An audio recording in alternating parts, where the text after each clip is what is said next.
Married with Children, which seemed like a real long shot for this show to want to try to touch a Married with Children kind of a thing. Yeah. For sure. But I think they covered kind of the style ground with 90s sitcoms, at least family-based 90s sitcoms, with the way that they did the 80s episode. Yeah, I would Mm-hmm. agree with that. Yeah. I also, heard some people theorize like maybe they were, they had already done 4 episodes of, a multicam. And I think they were really ready to just start. Let's go to a single cam, please. Can we Yep. start making it a little more familiar cinematically? Yeah. Yeah, for sure. Um, and I thought the style of the episode was really good. I mean, it aped a lot from Malcolm. Uh, Yeah. the kid breaking the fourth wall and Mm-hmm. and talking to the camera. Mm-hmm. Um, the more I don't know, the drier kind of more absurdist humor. Yeah. Yeah. Even I also think the the way that they handled Pietro being her brother, I feel like the relationship there was very much like the oldest brother in Malcolm in the For Middle, sure. and the younger brothers. yeah, I think it was Francis, the one that kept getting shipped off to Mm-hmm. military school. Yeah, Yep. Chris Masterson, the less rapey Masterson. Yes. Yeah, the not garbage one. Yeah, even that first exchange between Wanda and Vision, I got real strong Hal and Lois vibes from like the way they flirted with each other and just played off each other in general. Yeah, for sure. Yeah. Travis, if it seems like we're waiting for you to maybe finish talking, but you're not talking, it's because your video is like a minute or something behind your audio somehow. Yeah, it's very Very bizarre. interesting. All right. I don't know how that happened. It's Here, like, let me. yeah. Maybe if I do that. No, still doing it. Yeah. Yeah, still. All right. I mean, we can keep talking about WandaVision while you click buttons if you'd like. Or you could just be a minute out of sync for the rest of the show. I don't know. Oh, that's synced up there, Yeah, that's Yeah. better. There you go. I mean, but it looks terrible. yeah. So, all right. It still doesn't look bad. All right. So yeah, we got the very Malcolm in the Middle opening, and then we move on to what is the next scene here?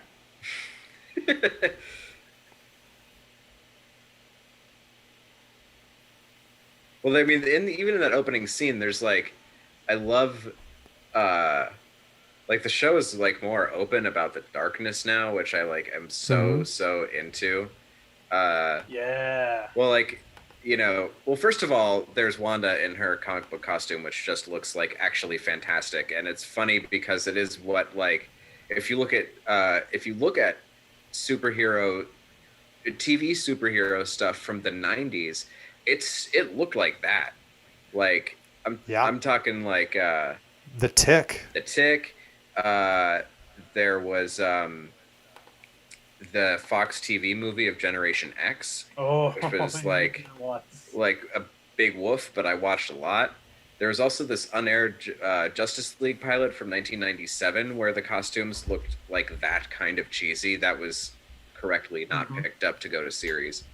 But I love the look of it and all of that stuff. And then Vision comes down in his getup and says very plainly, and I don't think there's laughter. He says, "That was the only thing in my closet." He's like the emotional animosity between him and Wanda is very real.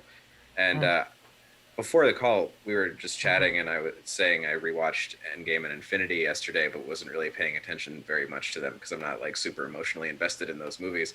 I'm actually more emotionally invested in Wanda and Vision in this show than I can remember a lot of stuff being. Like, there's emotional depth that gets to be explored in this show that's like totally missing from the movies, just because how much they do in the 2.5 hours they run. for sure. I think largely with the movies, I would slightly disagree with you. I do think there's some more emotional depth and nuance in some of them, but the longer they go on, the more people are fighting for screen time, which I think is, especially with Infinity War and Endgame, that's definitely one of the For biggest sure. problems. Yeah. And I mean, it's a whole different conversation, but it's Oh, just like, absolutely.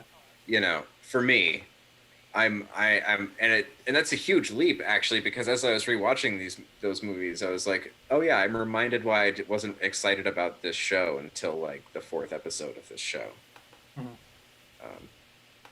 Because those characters just kind of existed. Um, Yeah, they pretty much did. yeah. So yeah, we go like to sword base where Hayward. This is like taking place just moments after the previous episode where they bring in the drone. Monica's not happy with Hayward about the attempted assassination of Wanda. Um, Mhm. Yeah, I mean, he's pretty openly the villain now. Oh yeah. yeah, Um, they quit to, or, they're are they are Rambo and Darcy and Wu, are they fired or do they quit the? He wants them removed from the base for questioning orders. Oh, right. But hmm yeah, they still want to be involved, but because they go against Right. whatever And his they're master just plan like, is, he has them right. removed. And their whole thing is just like, we're gonna make our own investigation squad and it'll be better. Yeah, and Uh, then for the first time, like we had a pretty good idea that Monica was capable because she's in this organization and she's a pilot. But we get to see Jimmy Woo kick some butt yeah. moments later, which is great. It's like, oh, he can do close up magic and he can hip toss a dude. Cool. Yeah, I was actually really psyched to see Jimmy Woo kick an ass. Yeah, it was great. yeah, And I love Kat Standing just be like, what? Yeah, What's happening? nobody told me what the plan was. Meow Um, meow. I really, really hope that the Jimmy Woo Darcy X Files Marvel show happens. I support it. yeah.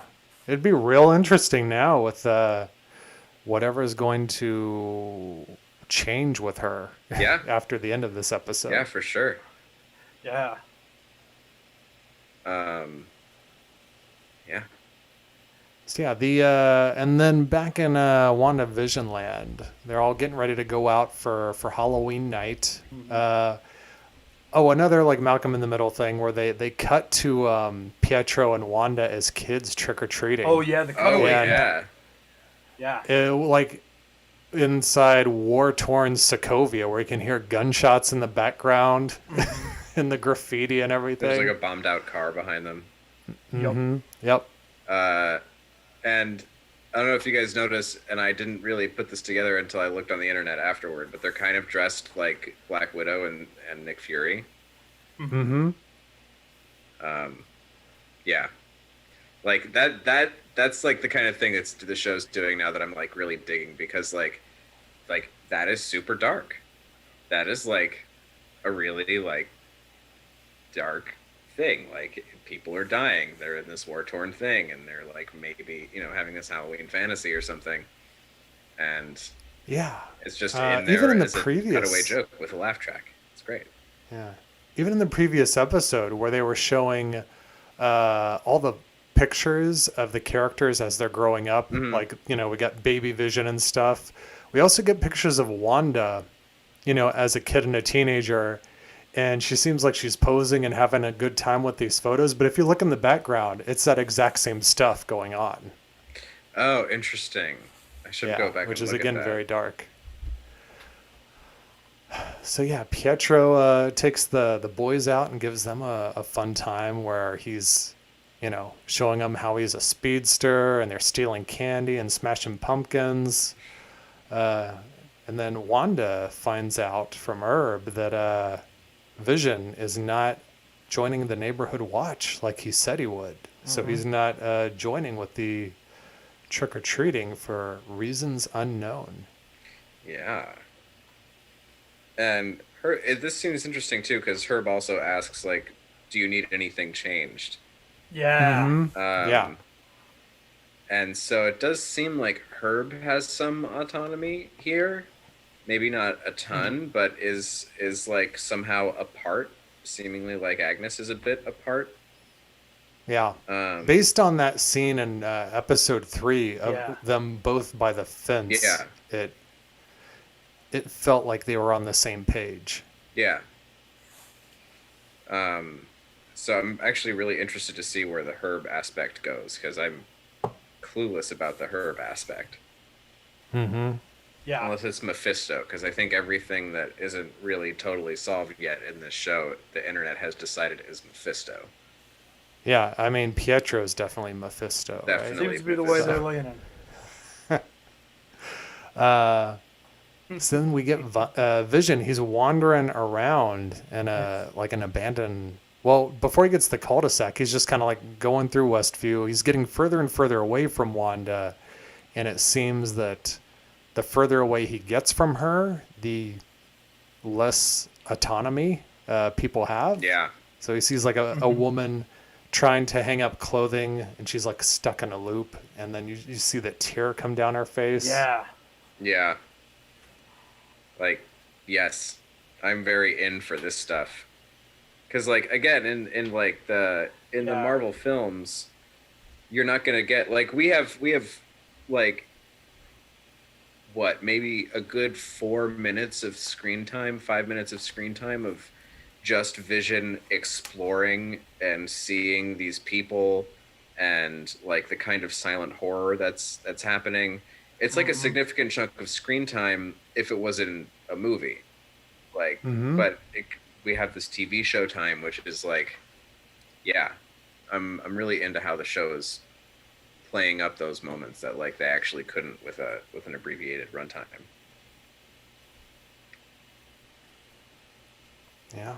And so then after that, we get a nice little commercial break. Oh my god. Which is Yeah. This one was. so many emotions going through me as I was watching it, because my first one was like, oh man, like this takes me back. I feel like Yeah. I'm watching, something in the afternoons, like after school, like, 20 some years ago. Yeah. It just feels like it was pulled right from then. So we get the commercial is for Yo Magic, which is like a yogurt type of thing in which a shark gives a young starving boy on an island some yogurt that he cannot open and eventually dies. Yeah. It's really messed up. Like it's that is maybe one of the top, maybe even 3 darkest scenes in like the MCU, I think. Yeah. Yeah. It definitely took a turn that I was not expecting it to. Same. Like, because I mean, even the Lagos paper towels one, like, it was a little more subtle, but like this is like, It was subtext. we're just watching a time lapse of this person dying. Right. Yeah. Very, very blunt in that way.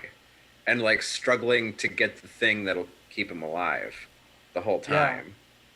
And at least the vibe that I got, it seemed to me like rather than actually following through on the action, much like the people further out in Westview, he was just stuck in that loop of like repeating the same movement, but like not actually successfully executing it. Interesting. Yeah. Which, if we're going with the Infinity Stone theory and everything else set up, would make this the Mind Stone commercial. Oh, that's interesting. Oh. Yeah. That's interesting, because I'd heard theories. People think it might be Soul Stone because, well, Alex, you just saw this in Infinity War and Endgame. The Soul Stone, like, you have to pay a price for it. It's the one with strings attached. Yeah. And it does usually end in death. And the kid at the end, he's got a skull similar to how Red Skull did. I don't know. It's okay. I could see the case being made for that too. I didn't even factor in that. Yeah, that's a good point. Freaking Red Skull. Oh, to further reinforce it too, we briefly see Pietro dead later on too. That's right. Yeah. Or well, not Pietro anyway. This Pietro. Yes, a Pietro. Evan Pietro. Yeah, we can go into that because Wanda lectures Pietro and the sons about like their stunts, makes them return the candy that they stole, and then Tommy finds out that he has super speed just like Pietro, Mm-hmm. and so the kids are starting to discover their powers. And I guess we should like take note that Quicksilver is wearing his Quicksilver costume. Yep. Yeah, like which we never saw with him. wingtip hair and all. Mm-hmm. Yep. And Wiccan is wearing his costume as well. Mhm. Yep. And then I believe this is also the scene where we get the Kick-Ass reference. Yeah. Oh yeah. Mm-hmm. When they say kick ass, I'm like, oh. So that tickles me. I had when they forgotten said that Evan Peters was also in Kick-Ass. Mm-hmm. Yeah, there were weird connections, Yeah. like with the whole cast, with between Evan Peters and Aaron Taylor Johnson being Kick-Ass together, and then in the first Godzilla film, Elizabeth Olsen and Aaron Taylor Johnson playing a married couple, like a year, like just prior to them being weird. twins in the MCU. Yeah. That's weird. Yeah. Yeah, someone in the Screen Crush video, the guy with the Easter egg review for this episode of WandaVision made the point that the argument can now be made that Marvel is attempting to absorb Kick-Ass into the multiverse in the MCU. Take it. Make it happen, Disney. Acquire. Yes. And then give us a Kick-Ass sequel. It's better than the Kick-Ass Agree. sequel. Yeah, please. Or just let why am I blanking on his name? Jim Carrey. No, Mark Matthew Millar. Vaughn. Let Matthew Vaughn direct it. Okay. Yes. Yeah, that would be good too. So yeah, Or X-Men went wrong once they took it away from him. it's true. Yeah. So then back at Sword Base, Rambeau, Wu, and Darcy re-infiltrate the base and breach Hayward's devices. His devices. Which he's tracking vibranium decay, which can only mean one thing: vision. Yep. So like pretty obviously now, the objective is not really Wanda; it's to get Vision's body back. Mm-hmm. Mm-hmm. That's the concern of Sword here. Yeah. And yeah, they found a lot of other info on that computer too. No? Oh yeah. This is also where we find out, because I think we might have gotten this briefly before Vision started seeing people. But we find out that Hayward has something of a head count on the number of people in there, and they are being tracked. Yep. But the further out they get from where Wanda is, the less movement they actually have, which Right. accounts for all the people that are stuck in like those really small, like 3-second loops trying to do a simple task. Right, and then we see later at the edge of town, they're just like actually frozen still. Yeah. Mm-hmm. Mm-hmm. Yeah, that's the scene we're going into now, where Vision's in the cul-de-sac. Everyone's just frozen. He gets up and takes a look around. He finds Agnes in a car where she's frozen as well. And he brings down the barrier in her mind, and she seems to be in a similar situation. What was the character's name in the previous episode? Oh, Is that Norm? Norm. Norm, yeah. She seems to have a very similar predicament as Norm, where she says that Wanda won't even let them, think about leaving. And this whole scene was weird to me based on kind of everything that we've kind of been theorizing and setting up to thus far with who Agnes could be. Which she, could still very well be that she was person. dressed but this like is a witch. Yeah. Yeah. And she cackled like the Wicked Witch. Yeah, I think this scene was 100% a head fake. Like, Mm-hmm. I think it That's was what I them thought too. trying to make us go in for it. Because her response too is like, she gets way more cryptic and weird with her reaction as well. Mm-hmm. Like when she just starts screaming dead over and over again and then cackling. And then Vision's like, no, this is making me afraid. nope, this is scary. Yeah, because she calls him out for being an Avenger, and he does not even know what an Avenger is. Yeah. Yeah. Wait, Yeah, that's really interesting. Yeah, I am very interested to find out the context of this scene as the rest of the show unfolds. Mm-hmm. Because I had that same thought. Like, I feel like this is Agnes faking out Vision, I mean. But at the same time, like, In the audience, yeah. Vision affected her mind in some way, or must have with the zap, no? So, like, Yes. Yeah, that's what I'm like, what did he do? Right. Or like, how did she block him? Right, Or, like, right. If she wasn't under the spell to begin with, what would that have done to her? Or is she able to deflect it within herself somehow? Like, there's questions there. So, like, I'm very interested to find out, like, as the show develops. Or maybe she's faking it. Yeah. Like maybe it hacked on her, but she knows what his powers are. That could be too. Yeah. Which in that case, I mean, good on her for being well versed on her stuff. Mm-hmm. Yeah, and like, the reason she's there is she's following him. Which Oh, sorry, go ahead. Which I was gonna say that was my first thought when I saw that she was there, was that she was following him. Mm. And it could also be a thing where, like, the town is under Wanda's control. The town is under Wanda's influence, and how we got there isn't, like, how she got there doesn't influence that one way or the other. Like, Wanda is doing this. Yeah. And so I feel like it's possible if Agnes is Agatha Harkness, and that character did kind of push Wanda toward doing this kind of thing, it's very possible that the power, like Wanda's power, like exceeded what she thought she would be capable of, and she is like under Wanda's influence to a degree. Mm-hmm. Even if she is kind of the puppet master, maybe she's also being affected by it. So yeah, I don't know. Yeah. Play with the fire and you get burned.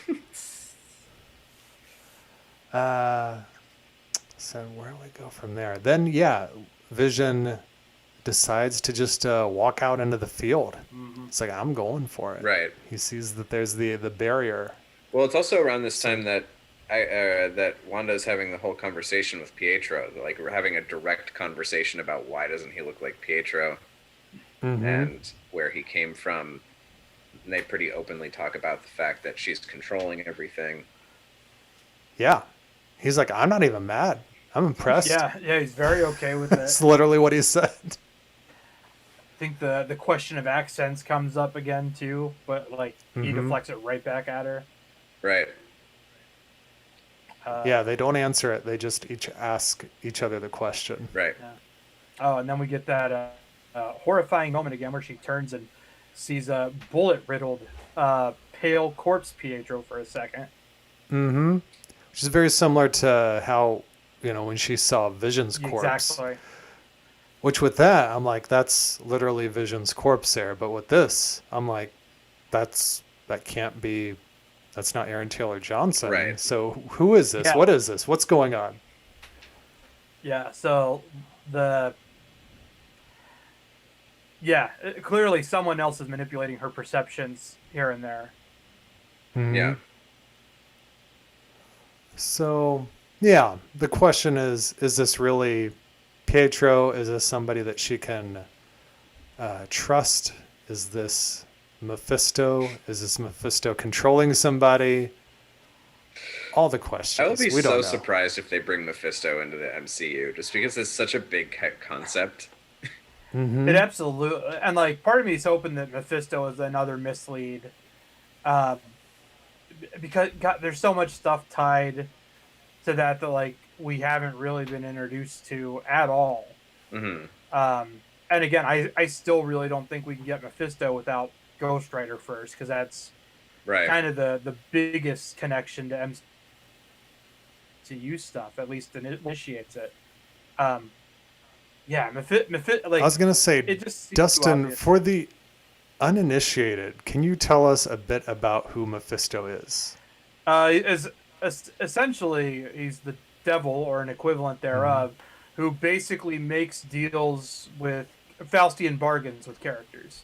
In the case of Ghost Rider, which I think is the earliest we get Mephisto in Marvel anything, he makes a deal with Johnny Blaze, basically to save his father, and then he does, but then his father dies of cancer, or no, he dies in a motorcycle accident after he's saved from cancer, like shortly after. But the deal is that he has to become the Ghost Rider and work for the devil, essentially a bounty hunter from hell.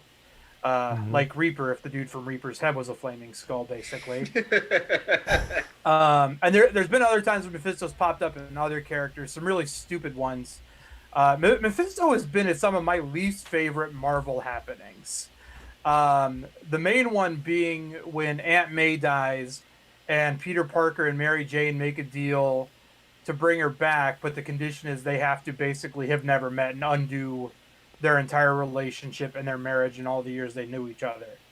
Um, so for that reason alone, I kind of hope it isn't Mephisto.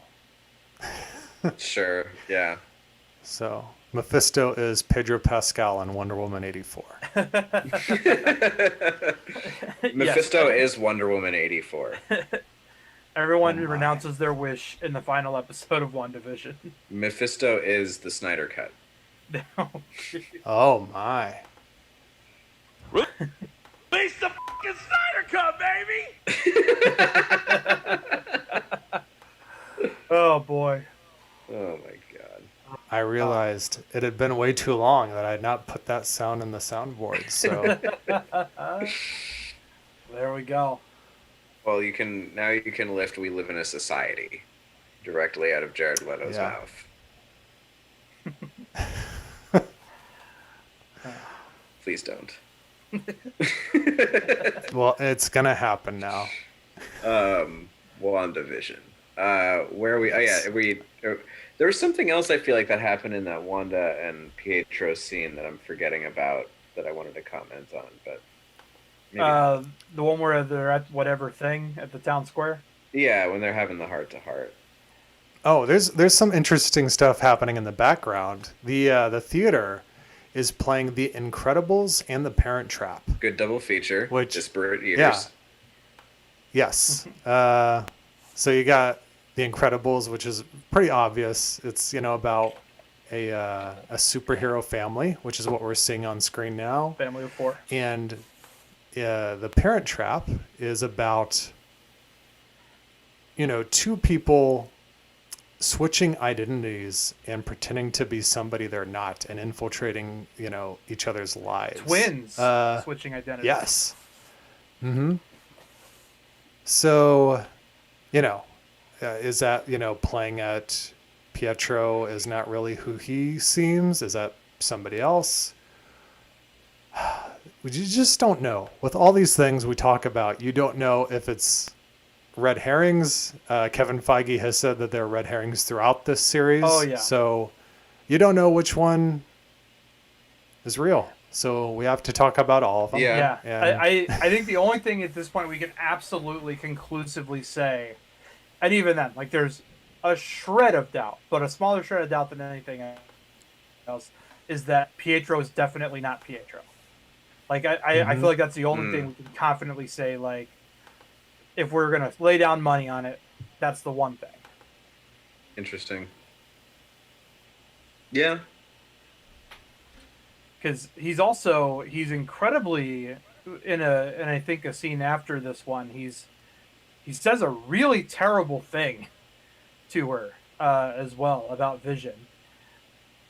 Oh, about like I don't think your which seems dead like a very husband can die un-Pietro twice. thing to do. Yeah. Yeah, Right. yeah, which is like an awful thing. Like, granted, we only got them together for a movie, but like their relationship was never anything less than very loving and compassionate towards one another from what we saw. Yeah, that's true. So yeah, I cannot imagine the real Pietro ever saying anything like that. Especially because he's also dead and doesn't even know that it like Vision got with her. Like he died before they ever got together. Right. Yeah. Yeah, because the things that he knows, he knows more about like what's going on like prior to everything than any other character we've seen. But, the question is, are all of the things that he knows things that just Wanda happens to know as well? Right. Does he have any thoughts of his own or any memories of his own? Because he says, the last thing I knew, like I died in the street, shot up like a chump, and then I was like being called to you. Yeah.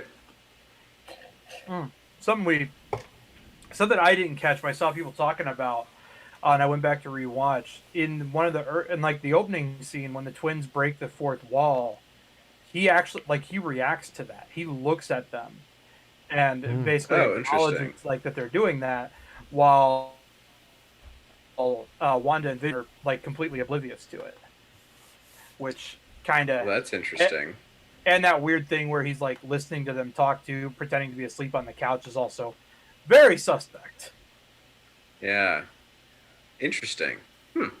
So I don't know what that means exactly, but like it definitely kind of like with Agnes and Herb, like, and I mean obviously this conversation just further shows like we know he's operating on a different, possibly even a level of more information and knowledge than anyone else is inside of this the Hex. Oh yeah, that could be. Mm-hmm. That's a very good point. Yeah. So then we get Vision busting through the barrier, or at least trying to. And we see Hayward and everyone at Sword. They all come out and they're welcoming him. They're like, "Oh yeah, come on out." And Darcy sees what's going on. She's like, "Oh, this is not good," because as Vision is coming out, he's breaking apart. Yeah. And she's like, "Somebody help him!" But it seems clear that Hayward does not want to do that. I think because another thing that she discovered in the files on his computer is something called a cataract, which, if you think about what a cataract is it's something that contributes to the loss of vision. Yep. So. Yep. We also skipped over also from that scene.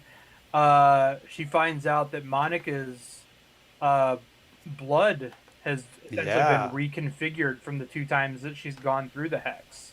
Yeah. Which feeds into the X-ray thing. I think you mentioned, Alex, the last episode. Mm-hmm. That hints towards Monica getting mutant powers is the reconfiguring of her DNA, because it's a mutation. Yeah.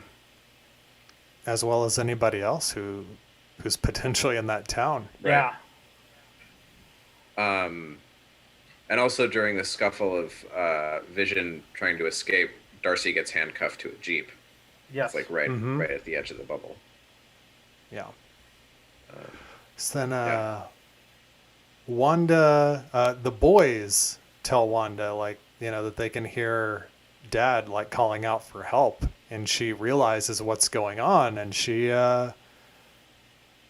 just expands the hex there, and it just keeps going and turns the edge of town into a carnival, or at least all the Sword agents into circus clowns. Yeah. Mm-hmm. So, yeah, a lot goes on here. She has the kid like focused to really try to figure out where it's coming from and what's going on, and then she just like kind of cracks her knuckles and is like, okay, I got this. And like, I was not expecting the resolution to be, oh, let's just make the town way bigger. Yeah. I was like, oh, she's just going to fly there and pull him back in. No. Right. No. Like, it's just like, oh, okay, so I have all these people out there that are trying to get in. Well, I'll just absorb them and control them too and turn them into clowns. And like, again, like super dark, but also like so exciting because like I'm loving Wanda finding or just keeping pushing her powers. I want her to get beyond powerful. You know, um, and poor Darcy when all the sword agents run away and drive away in their cars, she's abandoned and left handcuffed to the front of this Jeep, and gets absorbed almost immediately. Gets to say fudge as she's being. Yep. Yeah. Oh, also We don't know what she looks like after the transformation. Yeah, Not yet. the one thing we don't see. Kat Dennings has said, though, that she got to wear a lot of fun costumes during the making of the show, and we haven't really seen her wear fun costumes yet. No, so it's got to be starting now. Cram them into the last 3 episodes. We also, on the note of Wanda's powers, skipped it over earlier. Pietro has that great little line to her about how she's become so much more powerful than just giving people nightmares and doing the wiggly red things. Yep. Which he then uses to blast him 30 feet when he disparages her dead husband. Yeah.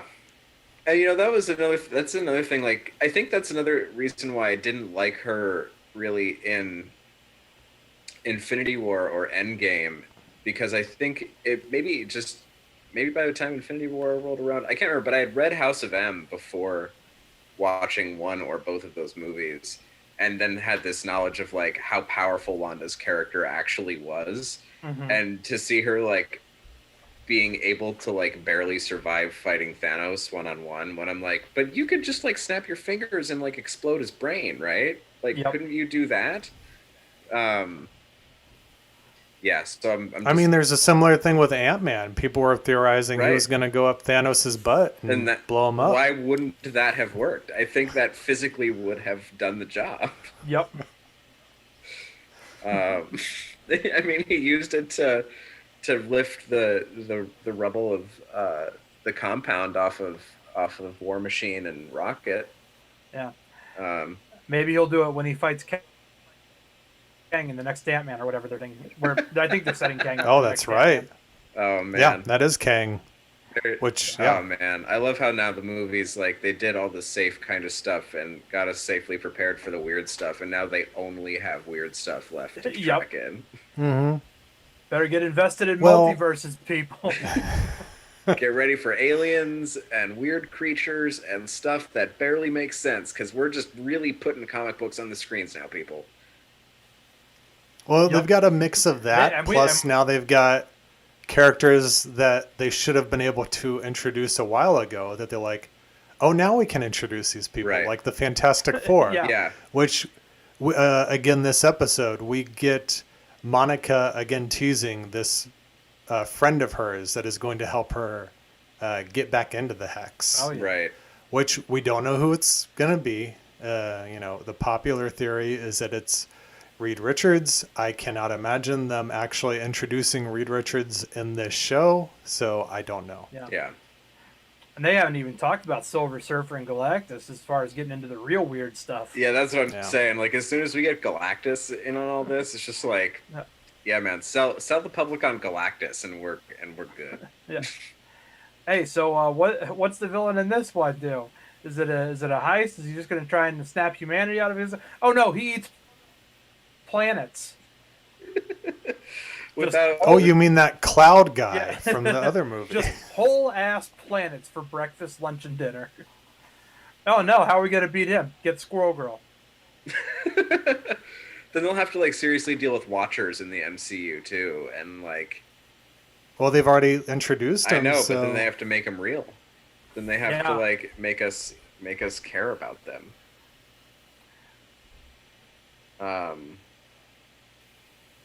Yeah. Okay. So what are we what's happening in the show now? I think we got to the end. Well, yeah, that's pretty much the end after the Hex expands. That's right. Yeah.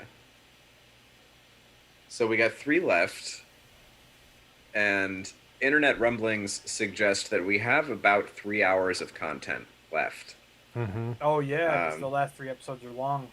Well, that's the speculation, because apparently Kevin Feige said like the show is about 6 hours runtime, and whether or not that includes credits, that leaves an average of 50 some odd minutes per episode for the last 3 of like show minus credits.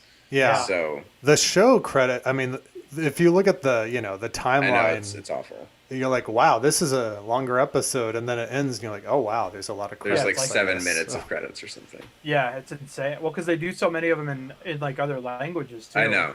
There's like 32 title cards for the other languages. It's a whole another 2.5 minutes by itself. Yeah.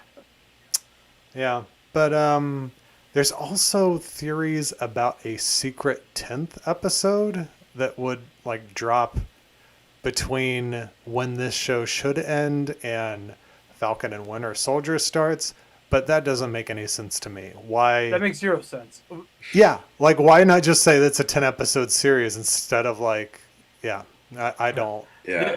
The only way it would make sense to pull a stunt like that is if it's setting up Secret War. Hmm. And even then, it's not Which- even great. It's just a goof because it's a secret episode and it's a Secret War. That'd be the show's MO, though. Does Falcon and Winter Soldier start right after this ends? 2 weeks after this ends. Yeah, there's Okay. a lot. And then does Loki follow that? Yeah, Loki comes out in May. And- Probably a similar kind of a schedule. And we haven't seen any trailers or anything for Loki yet. Is that correct? There's a trailer There's- for Loki, Oh, is there? actually. There's one. It's good. But yeah, they during the Super Bowl last week, they did release a new Falcon and Winter Soldier trailer, but not a new Loki one. Okay. Yeah. And not a new Black Widow one either, because they were like, hey, we did a trailer for this one last year, guys. We're not going to spend all this money doing it again. Yeah. They Well, could have Black- like slowly let the public forget that there was a Black Widow movie, and that would have worked too. That's true. Well, Black Widow we're getting after Loki ends, yes? Black Widow is still on track as of right now for May, which would be like at the same time that Loki's coming out. Yeah. So Interesting. But that's intended for a full theatrical release and not like what they did with Mulan, right? as of right now, yes. So, I mean, it's I don't know. We'll see. But then also, that's March 19th is Falcon and Winter Soldier. March Release 18th the is fucking Snyder Cut, baby! Oh man, so we're gonna have a busy week. Oh God. We're gonna have 5 hours of stuff to cover. Okay, we're gonna have to do a delayed because we don't need to be part of the conversation about Snyder Cut. I just need to have a platform on which to complain about the Snyder Cut. So, unless you guys feel differently, I would really like to wait until this job that I'm on is over and I get back to LA and can like with an unfried brain sit and like really try to understand the 4-hour thing that I'm watching rather than We're not watching it doing with the- a half-dead brain after I've worked like a 70-hour week or something. for what it's worth, I don't think a half-dead brain will impact you that much for the Snyder Cut. It might, improve the experience. I mean- wouldn't be able to stay off my phone if I watched it here, I guarantee. I mean, I'm gonna be drunk for the whole thing, so Alright. it's going to be the holiday special all over again, but 4 Alright. times longer. We'll see what happens in a few weeks, I guess. Yeah, and we'll discuss which version we're gonna talk about, the full color one or the Justice's Gray edition. Is that what it's called? Are they being The released black and at white the one? same time? Is the black and I white don't one only know. coming out on Blu-ray? Like, what's the deal? Why would you do a I black and actually white don't version know. of this? Because Frank Darabont did it and they ruined it for everybody. That's the only one I've seen. Is the mist Yeah. The one. Mist in black and white is good It because it works. covers up a lot of the Mhm. CGI flaws. Yeah, it's the only good iteration of this like black and white trend. And then I will say Logan in black and white wasn't bad. Yeah, that I could imagine that one being okay. Fury Road, I'm like, when I heard about that, I'm like, I don't. That movie is meant to be seen in full beautiful color. Yeah. I don't want to see that in black Like, and I'm white. barely interested in watching it on anything less than a theater screen. I Mhm. mean, I have, but yeah. like, why would I ever want to watch a Mad Max in black and white? Yeah, I mean, I could see how it would translate well, just because it is such a high contrast movie. But at the same time, it's just like Yeah, give me those like really gross blues and oranges for the whole movie, please. Yeah, I want to see the Doof Warriors guitar flames in full color. Yeah. Oh man, what a freaking movie! Holy crap! I was so happy that that costume designer won that year and was just wearing these like whatever clothes, and she was getting booed by the Hollywood elite that just like, I want to die in a fire. Why are you gonna boo the lady? She just won an Oscar. Your ass is out in the audience. You didn't win jack. Yeah, you jerk. You jerk. A lot of jerks in the universe this week. I'm gonna go to Hollywood Oh. and beat them all. It feels like when I was thinking about all the things that have happened in the past week, I'm like, it's really only been a week since like we recorded last. Wow. Oh, I'm so angry right now with so many things, which we don't have to talk about on this show. But We'll start a separate podcast to vent. Yeah, the venting podcast. It would be a lot because it would involve a surprising intersection of Washington D.C. and Star Wars. Yep. it would just be for us. I would never release it because Yeah, no, you. I think if some. Yeah, no, I understand. I have no bridges left to burn, so I haven't even begun to burn my bridges.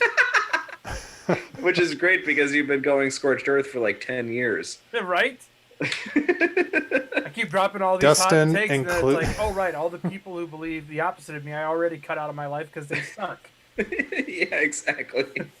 Now, Dustin intends to burn alive the entire Bridge family. Bo Bridges, Jeff Bridges. oh, I would never do Jeff Bridges dirty like that, even Nash after Bridges, I the bridges of Madison County. All right, Bridges in Madison County's on the list. And the bridge on the River Kwai, I'm coming for you. Jeff Bridges, I could never do that to, even if I did sit through RIPD. I did too. I think 1.5 times actually. Oh my. You know, there's worse things than watching Ryan Reynolds and Jeff Bridges play off each other. I literally watched it because Jeff Bridges was just playing Rooster Cogburn again. It's true, and Ryan Reynolds was just doing Ryan Reynolds. But you know what, man? The scenes where like where Jeff Bridges was like the Playboy model and Ryan Reynolds was James Hong. I thought those scenes were actually very funny. James Hong. All right. Well, Don't watch R.I.P.D. it's It's a little not good. RIPD action for you, everybody. RIPD. Let us know if you want us to do a special episode of that later. And Oh, God. so, I would have to get. Are you guys trying to kill my liver with some of these episodes? What, should I not suggest we watch Jonah Hex for some reason? Oh, so that one. we're could already be there, talking too. about hexes.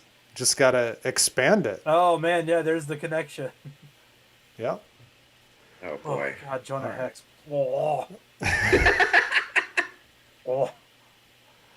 Remember when real John bad. Malkovich's agent actually was selective about the things he was in? Yeah. I always wonder what happens there, whether they are like need the money or want the money, or if there's some other motivation.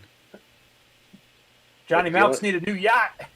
Yeah, that's very possible. You know, like John Cleese has come out many times and said that all the like crappy sitcom roles he would do for like so many years were just because of the alimony he had to pay to his ex-wife, and as soon as like that was over, he stopped doing that stuff because he didn't have this extra income he had to go through. Yeah. Oh God, that's. Oh, poor Dave Foley. Jesus. Yeah. Oh man. Oh, poor Dave. Foley. I would do so much crap, and I'd be so proud. Hey, why'd you do this? I wanted a boat. Ice-T talked about that on like Letterman or something years and years ago when he was asked about being in movies like Johnny Mnemonic and Tank Girl. Oh. And he's like, you know, I do Tank Girl, I get a Corvette. I do Johnny Mnemonic, I get a pool. You know? Yep.